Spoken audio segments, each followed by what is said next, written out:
Hello, everyone. Mr. Lipchick here, and our subject today is going to be personality and personality tests. Okay, so what is personality? We talked a little bit about intelligence. It's another dimension of the human mind that psychologists have been equally fascinated with, along with things like intelligence and mental disease and things like that. And often personality has been thought to give an insight into a person's behavior and illnesses and things like that. So, some personality theorists define personality as the essence of a person. That is, the essential you, what you are like within. The term personality is used when referring to a person's traits, that is, how he or she interacts with others. It's more, instead of an intellectual thing, it's more of a, um, you know, how do you get along with others type of thing, and how are your interactions positive or negative? Psychologists seek to define how and why personalities are different, and personality theories are models used to study differences and commonality in personalities. Okay, so personality theorists work to identify personal traits that are visible and some that are more difficult to see. Theorists might study why the social skills of two individuals are different. And some theorists focus on individual differences while others focus on how individuals change over time and across circumstances. Personality theorists may study the psychological structure of an individual in order to analyze his or her personality. Theorists also examine the types of stresses that might make a subject behave differently. And psychologists seek to gain knowledge about the meaning of personality traits through their research. Okay, one type of testing that has been developed is called the projective test.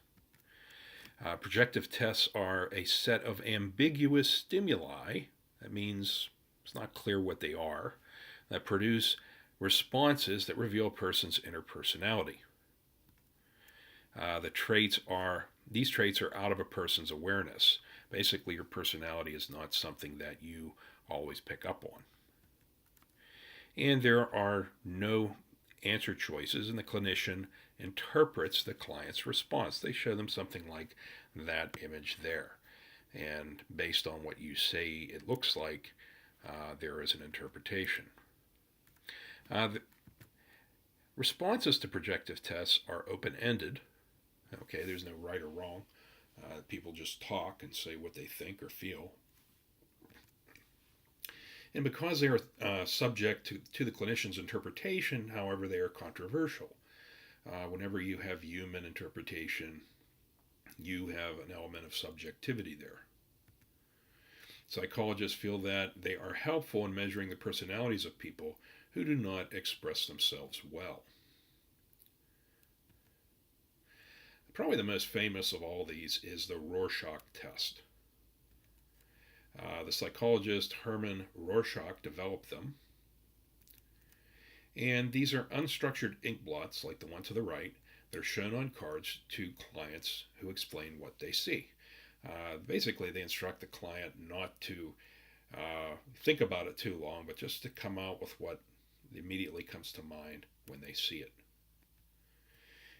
And it will measure a client's inner feelings and can detect disorganized thought patterns.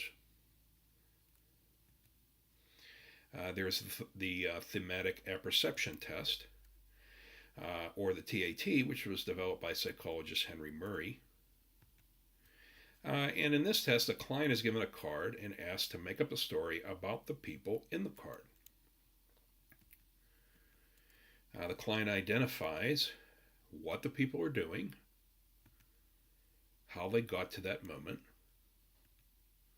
what will happen next. And the clinician seeks to identify hidden themes in the client's story. Okay, maybe things early traumas that have affected that person's thinking. Okay, that concludes our discussion on personality and personality tests. I thank you for attending, and I look forward to seeing you in the live lesson. Have a great day. Bye bye.